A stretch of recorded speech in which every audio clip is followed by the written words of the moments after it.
안녕하세요. 김동희입니다.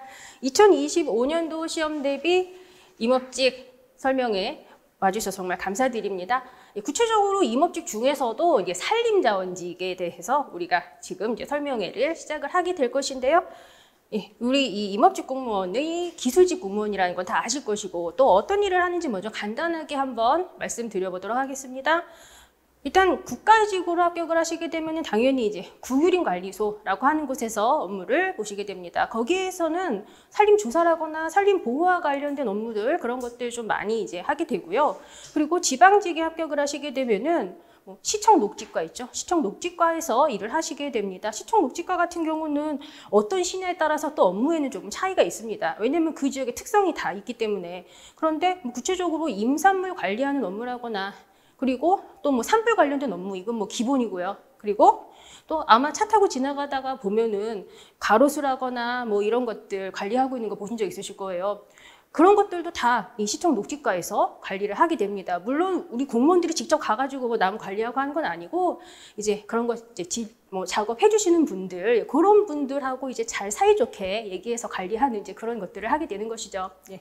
그리고 또 이 임업직 사실 이걸 관련해서 어떤 일 하는지 그것보다는 어떻게 공부를 하면 좋을지 그게 더 궁금해서 오셨을 거예요. 지금 구체적으로 아예 그냥 바로 본론으로 들어갈게요. 너무 길게 얘기하면 또 지루하니까. 우리 산림자원직, 임업직 중에서도 이제 산림자원직 전공 과목 같은 경우는 임업 경영 조림하기 2과목입니다. 국어, 영어, 국사 3과목은 공통 과목이기 때문에 전직열 전부 다 해당이 되고요. 우리는 이렇게 임업 경영 조림학 2과목을 시험을 보게 되는데요. 사실 이게 말이 2과목이지 공부하는 내용 같은 경우는 2과목의 내용이 아니에요. 공부를 해보신 분도 계시겠고 아마 이제 처음 생각하고 오신 분도 계실 거예요. 그런데 임업경영 같은 경우는 대학교제 기준으로 얘기를 한번 해본다면 산림경영학, 임업경영학, 그리고 산림측정학, 그 외에 산림법률, 또 여기에다가는 안 적었지만 임업 현황과 관련된 사항들이죠. 그런 것들까지 다 이제 통틀어서 임업경영이라는 한 과목으로 우리가 시험을 보게 됩니다. 그런데 이렇게 뭐 여러 가지 과목이 있다고 해서 뭐 고민하실 필요 없으세요. 어차피 시험에 나올 것들 중요한 사항들은 우리가 수업에서 진행하는 그 교재 거기에 다 들어있거든요. 그리고 또 조림학 같은 경우는 더 많아. 대학교제 기준으로 얘기를 한번 해보자면 조림학이라는 한 과목으로 시험을 보고 있지만 조림학, 본론, 원론, 수목생리학, 생태학, 뭐 보호학 굉장히 다양한 과목들. 여기에 없는 책도 있어요. 왜냐면 일일이 다 적으면 너무 피곤해, 이 둘 다. 그래서 딱 이렇게 딱 핵심적인 것만 적은 건데 굉장히 넓은 범위의 것들을 조림학이라고 한 과목으로 우리가 시험을 보게 됩니다. 근데 당연히 조림학 같은 경우도 우리가 수업에서 뭐 이용하는 그 교재에 시험에 나올 거 다 넣어놨기 때문에 이런 대학 교재 내가 다 봐야 될까? 그런 생각 하실 필요 없으세요. 우리 같이 공부하게 될 그 책 한 권만 제대로 딱 보시면 됩니다. 그리고 또 임업직 이 시험 문제를 혹시라도 본 적이 있으시다거나 하신 분도 계실 거예요. 근데 보시면 용어가 이거 뭐야 이거 무슨 뭐 이런 용어가 다 있어 싶은 것들이 있을 거예요. 사실 우리 임업과 관련된 학문이 좀 아무래도 어떻게 보면 좀 구식 학문? 좀 그렇게 볼 수 있단 말이에요. 그래서 많은 발전이 있질 않았어요. 그래서 아주 반백년 전 아니면 그거보다도 더 전에 만들어진 용어들 그런 것들을 우리가 아직까지 쓰고 있습니다. 그래서 뭐 독일어 섞여 있고요. 뭐 일본어 섞여 있고 뭐 난리도 아니에요. 그래서 사실 용어가 공부하는데 좀 굉장히 걸림돌이다 이렇게 이제 느껴지실 분들이 많으신데 전공하신 분들 같은 경우는 뭐 학교에서 뭐 많이 접하셨을 테니까 크게 문제가 안 되실 거고 그런데 이제 비전공자분들 같은 경우 내가 앞으로 이런 용어들을 보면서 공부를 해야 돼? 내가 어떻게 하라는 거야? 이렇게 생각하실 수 있어요. 근데 어차피 용어 같은 경우 제가 수업 진행하면서 전부 다 구체적으로 설명을 드릴 것이고요. 그리고 한 번만 말씀드리지 않아요. 짜증나게 계속 말씀드릴 거예요. 좀 그만 말해도 되는데 이미 다 알고 있는데라고 느낄 때까지 제가 계속 반복해서 말씀드릴 거예요. 그러니까 용어 때문에 걱정하실 필요 없으십니다. 사실 우리가 공부할 때 제일 문제가 되는 거가 용어란 말이에요. 그래서 학습 팁과 관련해서 이게 말이 굉장히 거창하죠. 학습 팁 굉장히 좀 거창하게 설명이니까 이렇게 이제 적었는데 사실 어떤 전공 과목이든지 간에 용어를 잘 이해하는 거 이게 제일 중요합니다. 특히 우리 임업직 전공 과목은 더 그래요. 앞으로 우리는 구체적으로 법정림 윤벌기. 아유, 날벌레. 지금 여름이라서 날벌레가 있어요. 그리고 회귀년 등등 평소에는 쓰지도 않는 이런 용어들 쓰게 된다고요. 근데 이런 것들 뭐 이론 수업 진행하면서 들으시면 아시겠지만 사실 별거 아니에요. 별거 아닌 이런 것들을 되게 있어 보이게 이렇게 써놨단 말이죠. 근데 뭐 책을 미리 뭐 다른 뭐 친구 거라거나 아니면 뭐 이런 거 보신 적이 있으시겠지만 제가 뭐 윤벌기, 회귀년 이런 것들 옆에 괄호로 영어로 또 용어를 써놓은 게 있습니다. 그러면 오히려 영어를 보면은 이거 별거 아닌 건데 이렇게 쓰니까 되게 좀 있어 보이는구나 이렇게도 느껴주실 거예요. 그래서 교재에 있는 그 영어 괄호 안에 있는 거 그런 거 미리 이제 나중에 책이 나오면 미리 한번 이제 보셔도 되겠고 그거 안 보셔도 수업 들으면 충분히 제가 다 이해하실 수 있게 설명을 드릴 거예요. 그리고 지금 제가 여기 법정리 윤벌기 이렇게 적은 거 있죠. 이거 같은 경우는 우리가 임업경영이라는 과목에서 진짜 뭐 아주 제일 중요하게 이제 다루는 파트가 있는데 거기에서 매일매일 뭐 거의 이제 볼 단어라고 생각하시면 되겠고요. 얘네들은 뭐 옛날에는 얘네들과 관련한 용어의 정의를 아냐 이런 문제들이 많이 출제가 됐었습니다. 그런데 요즘에는 뭐 이런 거 용어 정의 물어보는 문제 출제 안 해요. 어쩌다 한 번씩 나오죠. 어쩌다 한 번씩 나오는데 그럴 때는 이제 보너스 문제. 요즘에는 이런 것도 용어 모르시는 분들 없어요. 사실 뭐 이런 용어 뭐 이제 문제 안 되실 거고 그런데 이런 용어는 이제 뭐 매일 우리가 이제 앞으로 공부하면서 일상생활 하듯이 쓰게 될 것이고 이제 또 문제가 되는 거가 계산 문제가 또 이제 특히 힘들게 느끼시는 부분이 있어요. 근데 이 계산 문제 같은 경우는 우리가 앞으로 뭐 복리 계산하는 거, 돈 계산하는 것도 있잖아요. 그런 거 하게 되는데 그것도 굵직굵직한 계산 공식 몇 가지만 딱 알고 있으면 그 공식을 활용을 해서 내가 스스로 문제를 만들고 공식 만들 수 있게 그렇게 앞으로 수업이 진행이 될 거예요. 그래서 계산과 관련한 것도 뭐 크게 신경 쓰실 필요 없으십니다. 사실 저는 진짜 안타까운 게 이거 조금 이따가 할 건데 여기 보면 선발 인원 한번 보실래요? 되게 많죠. 지금 이 100명이라고 하는 24년도 이 국가직 선발 인원 이거는 이제 일반은 91명이고요. 뭐 장애, 저소득 다 합해서 100명이에요. 근데 합격서는 24년도 올해 80점이었어요. 그리고 더 어떻게 보면 제 입장에서는 굉장히 안타까웠었던 거가 뭐냐면 응시 인원이에요. 응시 인원. 이번에 이렇게나 국가직에서 선발을 많이 했는데도 불구하고 지원 인원 있죠. 지원 인원. 지원 인원이 1069명이었어요. 근데 이 1069명이 시험 보러 다 간 게 아니거든요. 실제 응시 인원은 몇 명이냐면 응시 인원은 821명이었어요. 그러면 사실 821명이 다 빡시게 열심히 공부해서 갔을 것 같아요? 아니에요. 이 중에서 솔직히 시험 문제 어떻게 나오는지 한번 보러 가볼까? 나 이제 졸업할 건데 내가 이거 앞으로 시험 볼 계획인데 한번 문제 한번 보러 가봐야지. 이렇게 가신 분들이 200~300명은 돼. 진짜로. 진짜 공부를 좀 했다 뭐 이렇게 말할 수 있는 사람은 제가 봤을 때 한 500명 정도밖에 안 된단 말이에요. 거의 항상 매년 그래 비율 보면. 제가 그래도 이물질 수업한 지 10년 넘었거든요. 그리고 지방직 선발 인원 보실래요? 전체 이번에 24년도 지방직 선발 인원 245명이에요. 그러면 국가직 100명하고 지방직 245명 합하면 총 몇 명이에요? 24년도에 뽑는 인원이 345명씩이나 된다고요. 345명씩이나 되는데 실제로 공부한 인원을 한번 생각을 해봐요. 아주 진짜 많이 잡아줘 봤자 실제로 2명 중에 1명이 합격해서 들어간다고 보면 돼요. 그래서 제가 굉장히 좀 안타까운 게 그거예요. 왜 이렇게 어떻게 보면 기술직 중에서 경쟁률이 이렇게 낮기가 진짜 쉽지 않아.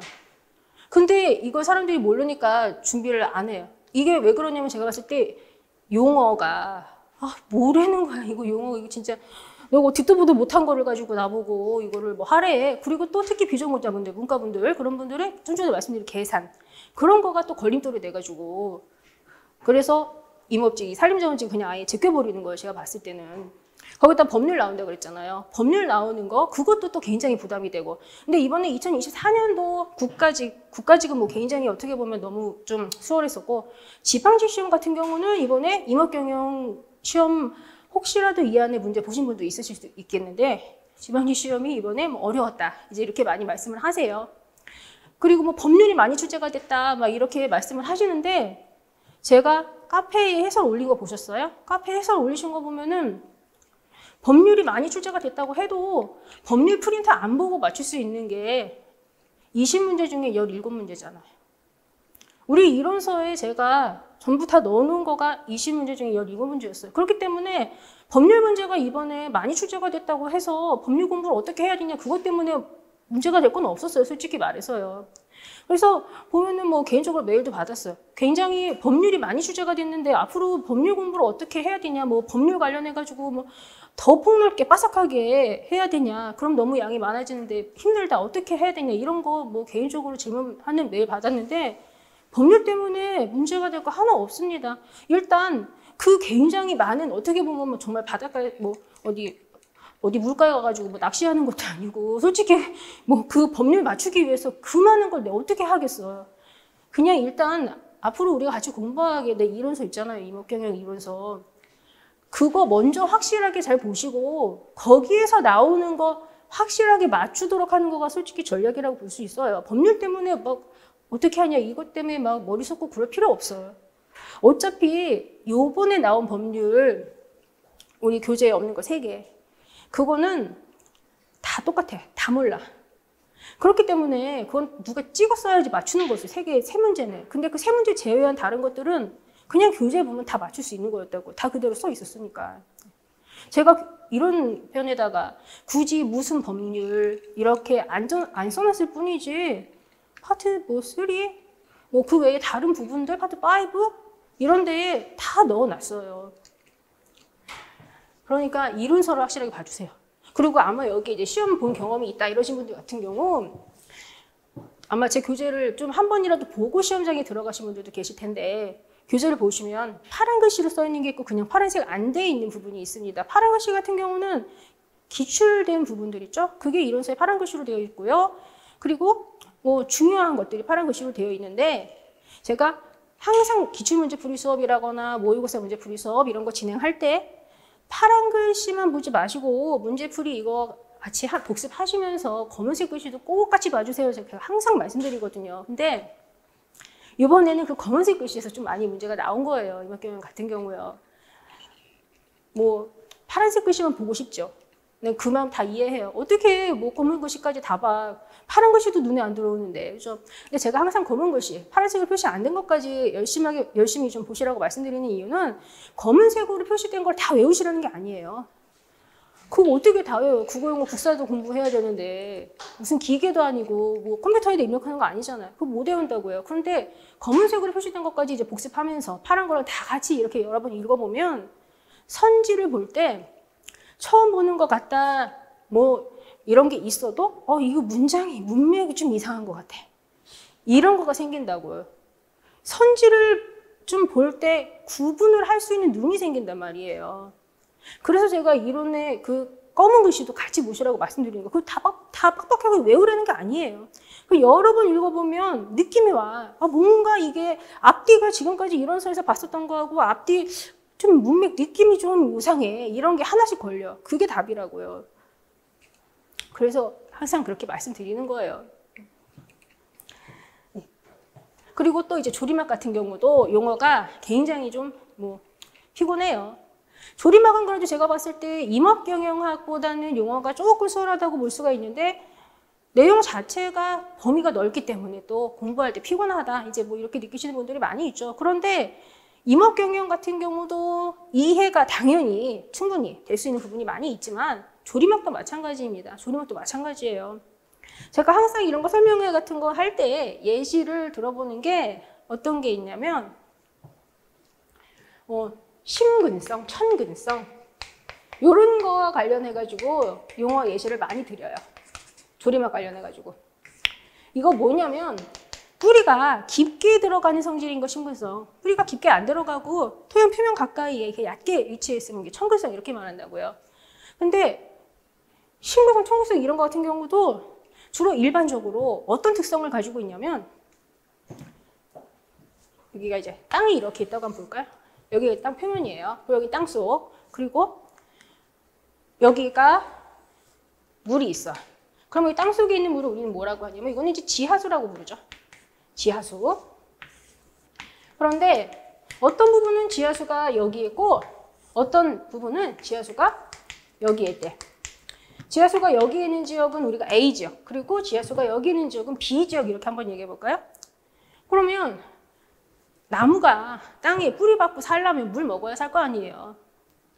지하수가 여기에 있으면 뿌리가 먹으러 가야지 뭐 어쩔 거야. 그래야지 자기가 사는데 깊게 들어가야지.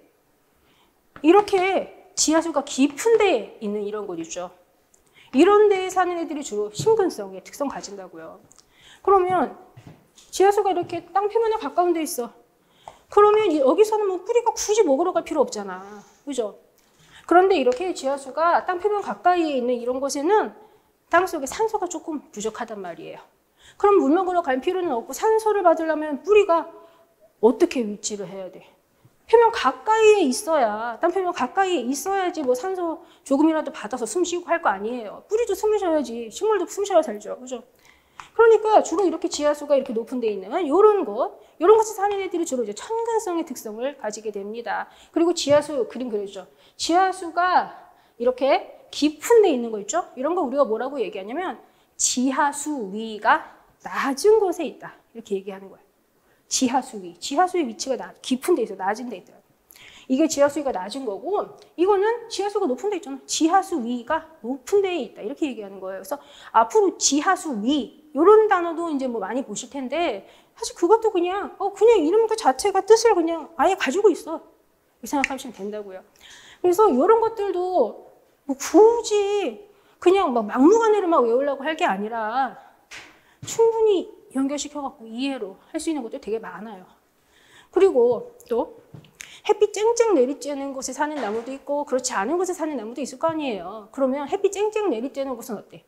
우리 사람도 햇빛 쨍쨍 내리쬐면 겁나 더워. 그렇잖아요. 마찬가지로 나무도 그렇겠죠. 그리고 햇빛 막 쨍쨍 내리쬐면 막 뭔가 막 땀도 막 나고 내 몸에서 뭐 수분이 날아가는 것 같잖아요. 나무는 더 그래.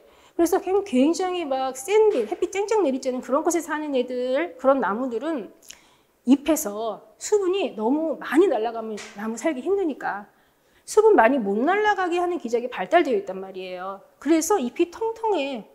왁스질, 물 못 날아가게 하는 그런 것들이 덮여있기 때문에 그런 것 같은 경우도 어떻게 보면 그 지역의 특성, 뭐 그런 환경과 관련된 특성 이런 것들을 우리가 연결시켜서 생각을 해보면 되는 것들, 그런 것들이 우리가 앞으로 조림학에서 다룰 것들이에요. 물론 지금 단편적인 거 몇 가지만 말씀드렸어요. 개인적인 좀 뭐 폭넓은 걸 다루지만 그렇게 연결시켜서 할 수 있는 것들이 상당히 많이 있습니다. 그래서 사실 용어 이해도 중요하고 이렇게 이해를 하는 거 이런 거 진짜 굉장히 중요해요. 그리고 특히 임업경영에서 계산 관련한 거 그거 어렵다고 생각하실 필요 없으세요. 그거 충분히 이해를 해서 내가 다 풀 수 있어. 우리 임업경영 계산 같은 경우요. 공식을 보면 너무 피곤해 보여. 왜냐면 앞으로 우리는 임업경영 계산과 관련해가지고 이런 거 볼 거예요. 뭐 예를 들어서 100만 나누기 1.05에 뭐 30승 빼기 1 막 이런 거 본다고 앞으로. 그러면 이런 공식을 보고서 1.05에 30승 나 이거 어떡하지? 막 긴장할 필요가 없어. 왜냐면 우리 시험장에서 1.05에 30승은 뭐 쓰세요? 라고 딱 알려준다고요. 숫자 3이면 3, 4면 4 이런 거 쓰세요? 라고 알려줘. 그러면 어떤 공식인지 알고만 있으면 어차피 이 숫자가 문제가 될 건 아니잖아요. 그러니까 실제로는 우리가 시험장에서 계산할 거는 더하기, 빼기, 곱하기, 나누기 이것만 잘 할 줄 알면 계산은 다 할 수가 있고요. 뭐 아까 말씀을 드린 것처럼 이론 수업 진행할 때 굵직굵직한 뭐 공식 몇 개만 알고 있으면 내가 알아서 스스로 공식 다 이렇게 저렇게 유도할 수 있게 이렇게 수업 진행하게 될 거예요. 그래서 계산 때문에 또 고민하실 필요 전혀 없으십니다.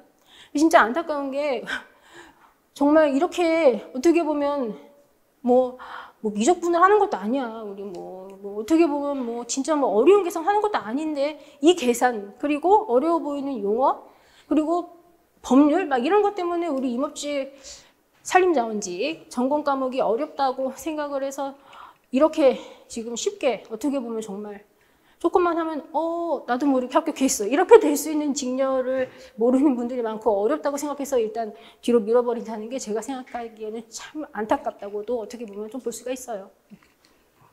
물론 제가 책을 쓰고 학원에서 수업을 하기 때문에 그런 걸 수도 있는데 아니 내가 진짜 책 열심히 쓰고 막 이렇게 했는데 책이 너무 안 나가가지고 내가 이걸 굉장히 충격받았었거든요. 근데 생각을 해봐요. 이번에 그 국가직 응시 인원이 뭐 800 몇 명 정도밖에 안 되는데 그중에 실제로 책 사서 공부한 사람이 몇 명이 되겠어요. 어차피 2, 3일면은 그냥 가서 시험 어떻게 나오는지 이거 한번 봐보자 이런 분들이니까. 그래서 진짜 이번에 책 진짜 조금밖에 못 나갔거든요. 그래서 진짜 이번에 고민 많이 했어요. 25년도 시험 대비 책을 낼 수 있을 것인가 엄청 고민 많이 했지만 그래도 내야지. 그래도 또 내야죠. 그리고 용어 중요하고 이건 뭐 굉장히 제가 쉽게 앞으로 설명드릴 거고 또 이해 충분히 다 하실 수 있게 설명드릴게요. 그리고 기출문제 중요한 거 말할 필요도 없어요. 이건 모든 과목 다 기본이에요. 이건 얘기 안 해도 뭐 당연한 것이고요. 그죠? 그런데 항상 말씀드리는 거가 기출문제가 중요하니까 나는 기출문제 문제하고 답을 외워야지. 그러면 한 번 더 시험 보셔야 돼요. 기출문제 굉장히 중요하지만 문제하고 답을 외우는 게 아니라 그 문제에서 물어보는 내용 구체적인 그 이론을 내가 알고 있어야지. 문제하고 답을 외우는 게 아니라 그 내용을 진짜로 확실하게 내 거로 만들어야 된단 말이에요. 근데 항상 문제만 외워. 문제랑 답을 외워. 기사시험이 아니에요. 기사시험은 문제하고 답만 외우면 되잖아요. 이건 기사시험이 아니거든요.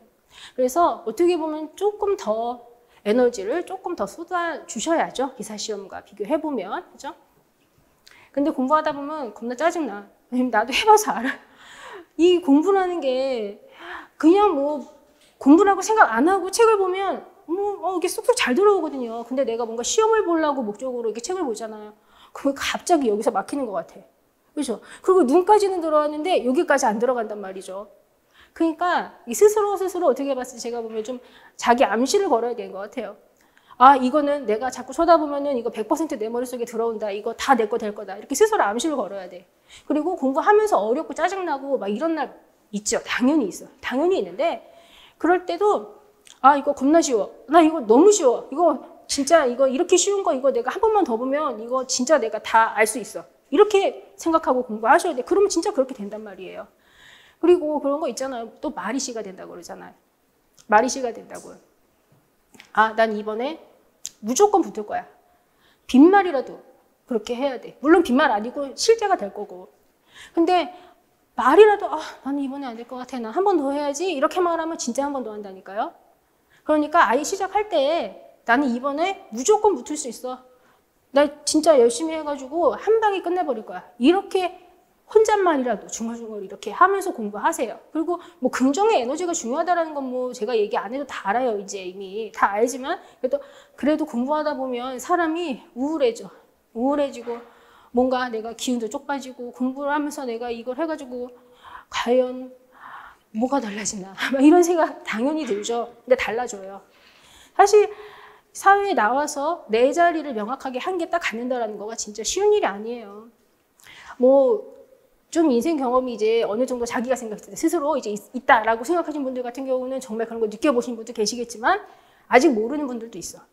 근데 정말 내가 오늘 열심히 공부해서 정말로 시험에 합격을 한다면 달라져요. 진짜로. 근데 물론 합격해서 일할 때도 힘들어요. 안 힘든 직렬은 없어요. 그리고 안 힘든 일은 없어요. 모든 게 다 똑같단 말이에요. 그래서 뭐 주변에서 임업직 힘들어 이런 말 당연히 들어요. 근데 임업직만 힘드나?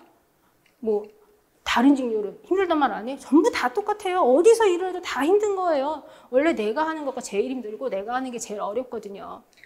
그렇지만 나는 이 어려운 상황 속에서도 분명히 내 자리를 확실하게 찾고 난 여기서 1등 할 거야. 이렇게 생각하고 살아가는 거죠. 뭐 다 그렇게 사는 거죠. 뭐 그죠? 그리고 이거 좀 전에 보여드린 거 이거 진짜 중요하잖아요. 이거 이번에 이렇게 물론 일반은 국가직 같은 경우 일반은 91명 였고 합격선은 80점. 그죠? 그리고 뭐 저수들까지 다 합해서 24년도에 뽑은 인원이 345명이면 진짜 많은 거라니까요. 그런데 정말로 이 아까 말한 것처럼 국가직 응시 인원이 821명이잖아요. 어차피 지방직 시험 볼 사람들은 국가직 시험도 본단 말이에요. 근데 국가직 응시 인원이 821명이면 진짜 이 중에 정말 많이 잡아줘서 정말 200명만 뺀다고 해도 많이 잡아서 정말 어떻게 보면 허수, 정말로 뭐 공부 한 개도 안 하고 그냥 문제 보러 간 사람들, 뭐 일주일 공부한 사람들, 막 이런 사람들 빼고 정말 조금 200명만 잡아봐. 그러면 대충 막 600명 정도만은 생각 한번 해보자고. 600명 중에 345명이 올해 24년도에 들어가는 거라고요.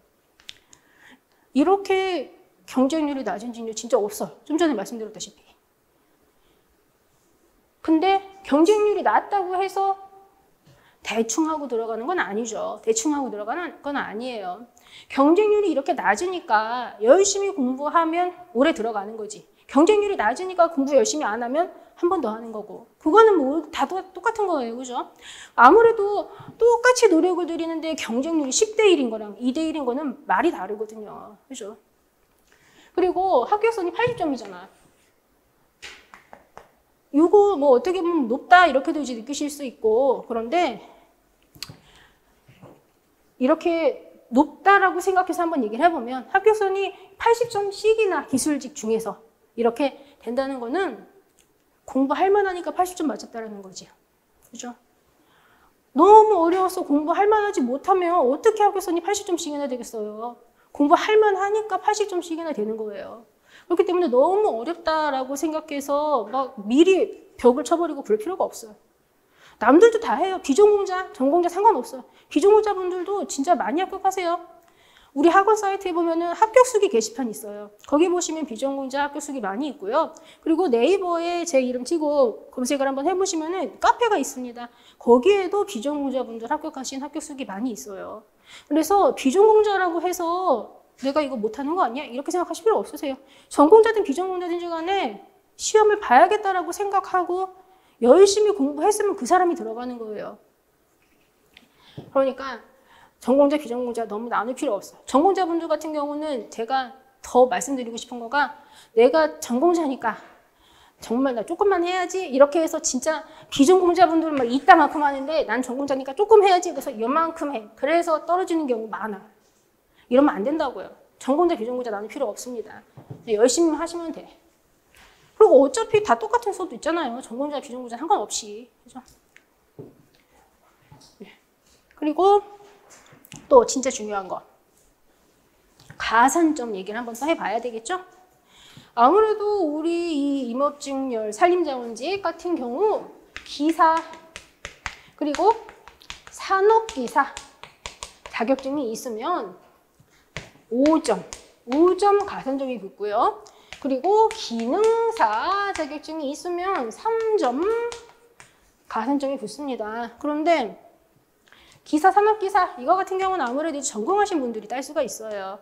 제일 많이 따는 것은 뭐 전공하신 우리 산림자원 전공자분들 같은 경우는 뭐 당연히 산림기사 이런 거 많이 따시겠죠. 그리고 그 외에 뭐 식물보호기사 이런 것도 또 요즘 많이 따시더라고요. 그리고 조경기사 갖고 계신 분들도 계시고 그 외에 많지는 않지만 종자기사 갖고 계신 분들도 계세요. 그런데 전공하신 분들 같은 경우는 기사나 산업기사 자격증 반드시 준비해 주세요. 이거 5점 무시 못해요. 내가 만약에 국어, 영어, 국사, 조림, 유학, 경영학 필기 시험장에서 전부 다 합해서 5과목 평균이 75점이었대. 집에 와서 채점을 해보니까. 근데 내가 기사나 산업기사 자격증이 있어. 그럼 나는 내 점수는 여기에다가 5점이 플러스 돼서 내 평균 점수는 80점이 되는 거예요. 80점이 된다고요. 이거 5점 이거 진짜 큰 점수예요. 우리 이 공무원 시험에서 1점 가지고 떨어지고 붙고 이러잖아요. 5점 진짜 무시 못하니까 전공하신 분들은 반드시 이거 준비해 주시고요. 그리고 기능사분들, 비전공자분들은 기능사 자격증을 취득을 하실 수가 있으십니다. 산림기능사 뭐 많이 취득하시는데요. 산림기능사 말고도 제가 또 추천드리는 거가 종자기능사도 추천드려요. 종자기능사든 산림기능사든 괜찮으니까 비전공자분들은 3점 준비해주세요. 그러면 내가 만약에 5과목 시험장에 가서 75점 받았어도 내 점수는 3점이 플러스가 돼서 78점이 된단 말이에요. 78점이 돼. 만약에 이 자격증 준비를 안 했다 그런 분들은 시험 끝나면 진짜 다 눈물 흘려요. 왜냐면 결과 발표가 나기 전에는 마음이 불안하거든. 내가 정말 이게 3점짜리 자격증, 5점짜리 자격증 이것만 있었으면 내가 이렇게 마음 불안하지 않을 텐데 누구나 다 생각해. 그리고 만약에 떨어졌어.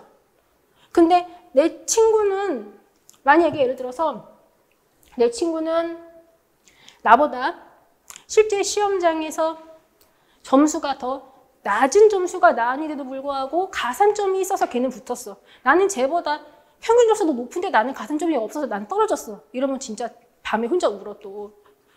요거 준비해 주세요. 꼭 진짜 중요해요. 그리고 종자기능사 있잖아요. 비전공자분들 종자기능사 사실 저는 이거 추천해. 산림기능사가 아무래도 전공 과목 내용은 산림기능사가 우리 과목하고 더 굉장히 밀접하게 관련이 있습니다. 근데 그거는 좀 실기가 힘들어요. 맨날 앉아서 이렇게 난 문과 출신에 맨날 정말 책만 보고 막 이러던 사람이 갑자기 톱 들고 막 하려고 생각하면 막 긴장된단 말이에요. 그러니까 종자기능사 이거 괜찮아요. 사실 이거 같은 경우는 우리 전공 과목하고 별로 상관없어요. 별로 상관없는데 그냥 기출 책 있죠? 그냥 정말 길게 잡아서 2주 문제하고 답만 하루에 1시간씩 이렇게 싹 이렇게 보고 가. 어차피 기능사 합격하는 거 100점 맞아서 합격한 사람이나 63점 맞아서 합격한 사람이나 똑같아요. 그냥 한 열흘 정도 하루에 1~2시간씩 문제하고 답만 보면 돼. 그러면 얘는 종자기능사는 요즘 CBT 보잖아요. 답이 가면 다 보여. 정말로. 그래서 어떻게 보면 우리 과목하고 관련이 별로 없어도 제일 따기 쉬운 거. 종자기능사예요.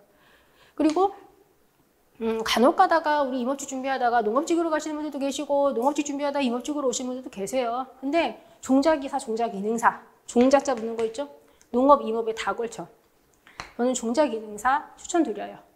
일단 기본적으로 얘가 따는 게 제일 쉬워요.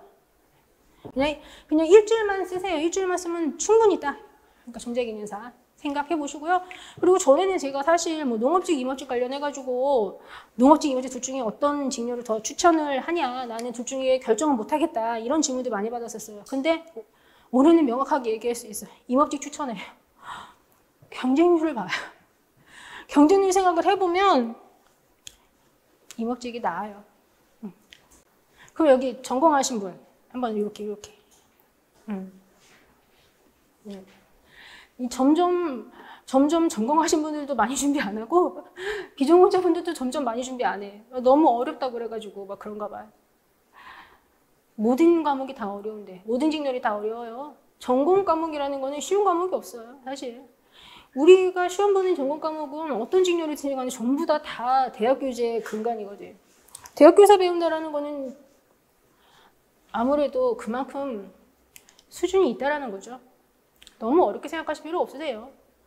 그리고 또 진짜 제가 강조드리고 싶은 거예요. 공무원 시험 준비를 해야 되겠다라고 결정을 하셨으면 오늘은 토요일이고 날씨도 그렇고 좀 힘드니까 월요일부터 당장 시작하세요. 당장 시작하시는데 일단 먼저 국어, 영어, 국사 공통 과목 있죠? 공통 과목 먼저 확실하게 좀 생각을 해주세요. 그거 진짜 중요하단 말이에요.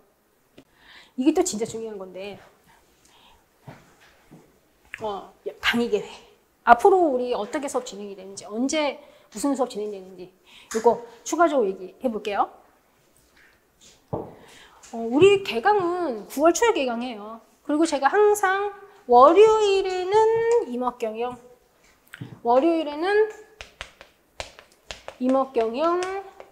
화요일에는 조리막 이렇게 항상 진행을 합니다. 9월 첫 주에 이렇게 개강이 되고요. 그리고 수업 시작하는 시간은 오후 2시부터 수업이 시작됩니다. 오전에는 공통과목 수업이 있으실 거예요. 거의 대부분 모든 학원들에서 공통과목 오전에 하잖아요. 그러니까 뭐 공통과목이랑 내가 어떻게 비벼보겠어요? 나는 당연히 오후로 가야지. 그죠? 2시부터 수업 진행하겠고요. 그리고 원래는 10주 과정이에요. 10주 과정.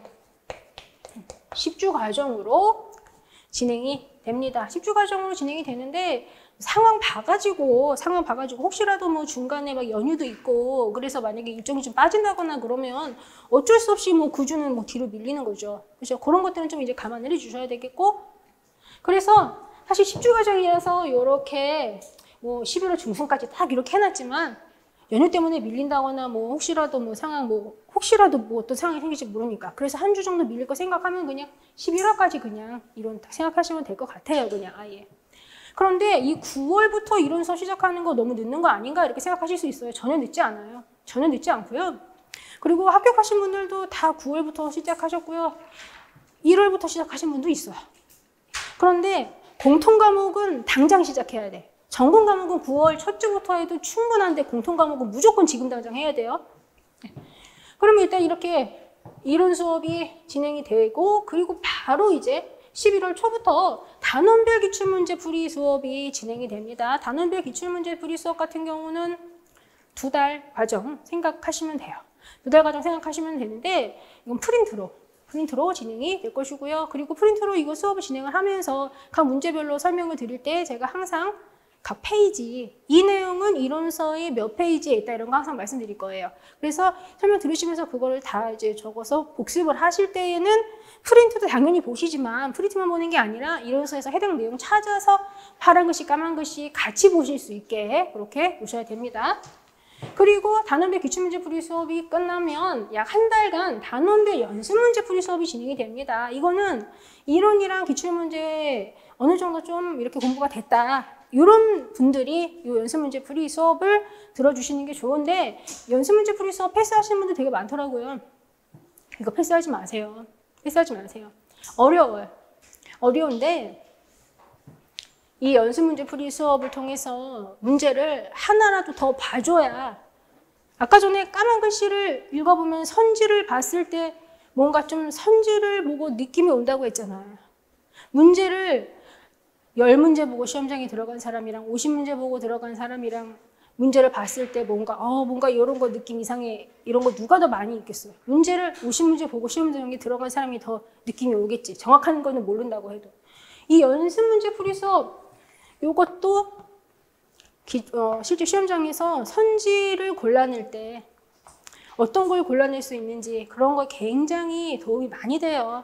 그리고 특히 7급 준비하시는 분들은 이거 절대 빼먹지 마세요. 7급 준비하시는 분들은 이거 필수예요. 9급 준비하시는 분들도 꼭 봐주시고, 문제를 정말 하나라도 더 보고 들어가야지. 그래야 실제 시험장에서 당황도 안 하고 뭔가 눈에 거슬려 이런 게 보인다고. 그리고 이제 그게 끝나면 바로 3월 달에 모의고사 수업이 진행이 됩니다. 모의고사 수업 진행되는데 국가직 대비 모의고사 수업이 4주 과정으로 진행되고, 그리고 이제 국가직 시험 보죠. 그리고 나서 또 그 후에 6주 과정으로 지방직 대비 모의고사 수업이 진행이 되고, 그리고 지방직 시험 보면 그럼 이제 끝이에요.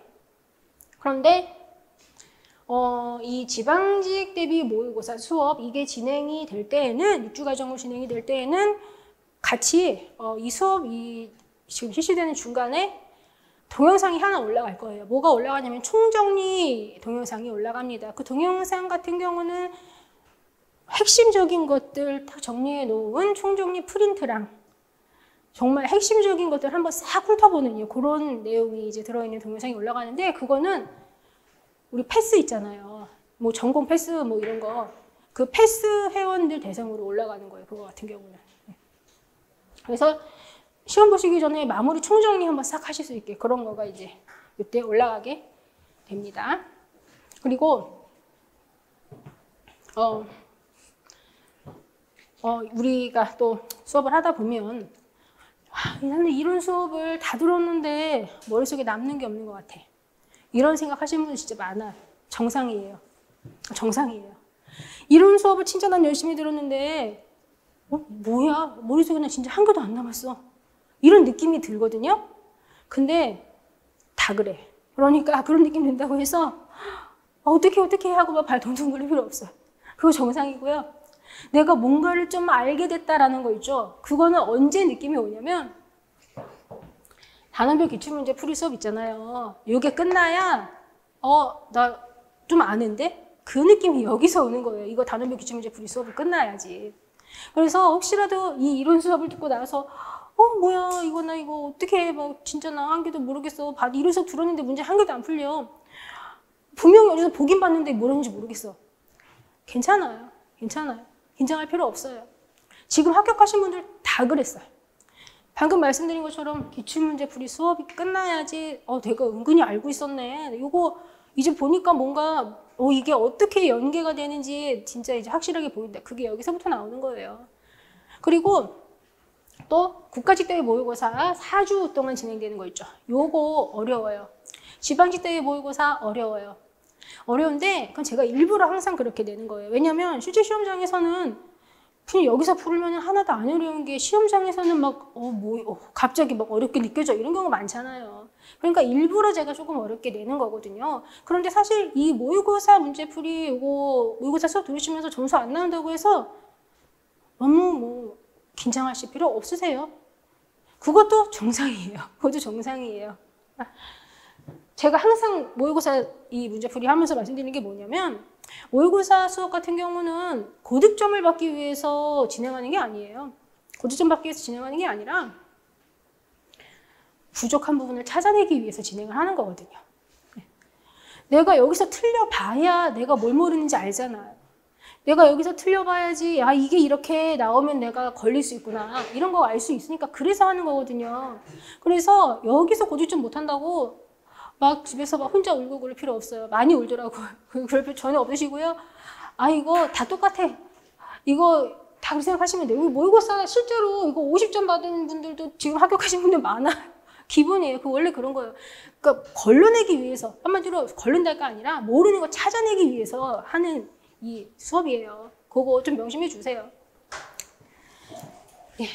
이렇게 이제 앞으로 수업이 진행될 거고, 그리고 우리 교재 같은 경우 보면 교재 되게 두꺼워요. 교재가 두꺼운데 총 1권, 2권, 3권 이렇게 구성되어 있습니다. 1권, 2권은 이론편, 그리고 3권은 기출편 이렇게 되어 있어요. 그런데 보면은 사실 이렇게나 1권, 2권 이렇게나 이론이 많아? 라고 생각하시지만 실제로 우리 교재 딱 펴보면 한 페이지가 이렇게 생겼어요. 여기는 뭐냐면 빈 공간도 있고 이쪽에 써있는 이론 관련한 기출문제 이렇게 붙어있단 말이에요. 그러니까 사실 어떻게 보면 이 한 페이지 이 양이 별로 많지는 않아. 그리고 각 단원별로 기출문제도 붙어있죠. 연습문제 붙어있죠. OX 문제 붙어있죠. 그거 다 빼잖아요. 거기에다가 이 2권의 부록, 법률 두껍게 붙어있거든요. 그거 다 빼잖아요. 그러면 사실 이론만 탁 생각해놓고 보면 양 많지 않아요. 어떤 전공 과목이든지 간에 그 정도 양은 다 나와요. 그리고 3권 기출편인데 여긴 당연히 연도별로 이제 기출문제가 다 들어가 있고요. 해설도 들어가 있는데 좀 보기 불편하다 이런 분들이 계시더라고요. 이 기출편 같은 경우 앞에 문제 있고 뒤에 해설이 있어요. 근데 요거까지 만약에 제가 이 기출편에 문제편, 해설편 이거를 분리를 한다. 그러면 총 4권이 돼버린단 말이에요. 그러면 굉장히 부담이 돼요. 그리고 이게 제가 요거 편집하는 거를 제가 이제 편집하시는 분께 개인적으로 이제 이렇게 제가 비용을 대서 작업하고 있어요. 근데 제가 요즘 책 때문에 적자가 심해가지고 요것 때문에 더 추가되는 금액을 지불하기 굉장히 좀 부담스러운 상황이에요.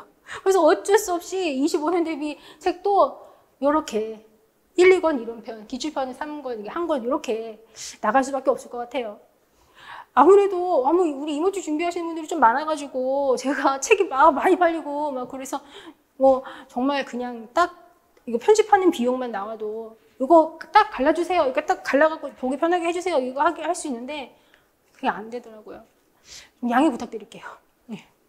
이게 이 노량진 학원 강사가 이게 참 이게 빈익빈 불구 모든 게 그래요. 세상이 그렇죠.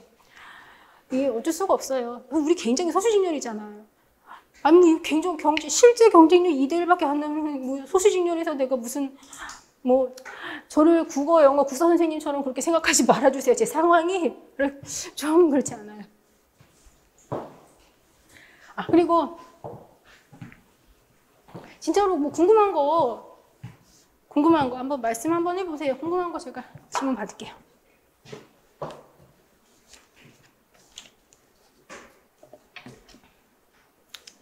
여기서 질문하기 그러면 그냥 개인적으로 질문 받을까요? 쑥스럽죠? 그러면 일단 우리 이렇게 다 같이 이렇게 모여가지고 말씀드리는 건 여기서 마무리하고 그럼 개인적인 질문 받을까요? 네. 그러면 공식적인 설명회 여기서 마치도록 하겠습니다. 네.